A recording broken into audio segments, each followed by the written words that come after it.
રાજ્યમાં પહેલીવાર વડોદરામાં શનિદેવ ફાઉન્ડેશન અને રવિ અગ્રવાલ દ્વારા સનાતની ક્રિકેટ ટુર્નામેન્ટનું ગોત્રીમાં આયોજન કરવામાં આવ્યું છે. ગોત્રી વિસ્તારમાં સતત આ બીજા વર્ષે શનિદેવ ફાઉન્ડેશન વડોદરા અને રવિ અગ્રવાલ દ્વારા premier league GPL2 super 8 tennis ball night cricket ટુર્નામેન્ટનું આયોજન કર્યું છે, જેની ઓપનિંગ સેરેમની ગઈકાલે કરવામાં આવી. શનિદેવ ફાઉન્ડેશનના કાર્યકરોના પરિવારના મહિલા સભ્યો દ્વારા ઓપનિંગ સેરેમનીમાં પૂજા કરીને ટુર્નામેન્ટનો પ્રારંભ કરાવ્યો.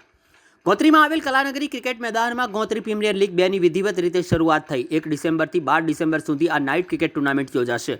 ટુર્નામેન્ટમાં સમગ્ર વડોદરા શહેરની 48 ટીમોએ ભાગ લીધો છે, જેમાં તમામ સનાતની ખેલાડીઓ છે. આ ઉપરાંત ટુર્નામેન્ટમાં કેન્દ્ર અને રાજ્ય સરકારની વિવિધ યોજનાઓના પોસ્ટર પણ લગાવ્યા છે, જેથી ક્રિકેટ મેચ નિહાળવા આવતા લોકો યોજનાઓ વિશે જાણી શકે અને યોજનાઓનો લાભ લે તેમના જીવનમાં લઈ શકે.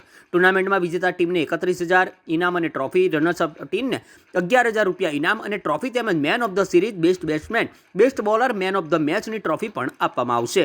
શનિદેવ ફાઉન્ડેશન અને રવિ અગ્રવાલ દ્વારા ગોત્રી વિસ્તારમાં સતત બીજા વર્ષે ગોત્રી પ્રીમિયર લીગ એટલે કે GPL2 2025નું આયોજન કરવામાં આવ્યું છે અને આજે વિધિવત રીતે તેનો શુભારંભ કરવામાં આવ્યો.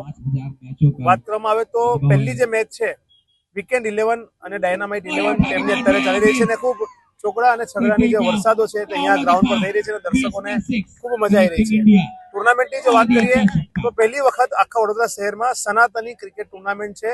તમામ 48 જે ટીમો છે તે 48 ટીમોના પ્લેયર્સ સનાતની ધર્મના જે હશે એ તેઓ અહીંયા ટુર્નામેન્ટમાં રમી શકશે. 8 ઓવરની મેચ છે.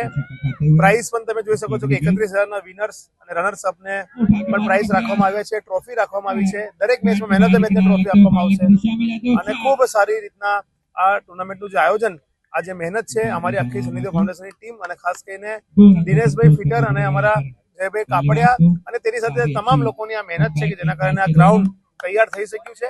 અને હું તમામ લોકોને આમંત્રિત કરું છું કે વડોદરા શહેરના લોકો આવો, આ મેચ નિહાળો, ખૂબ મજા આવશે.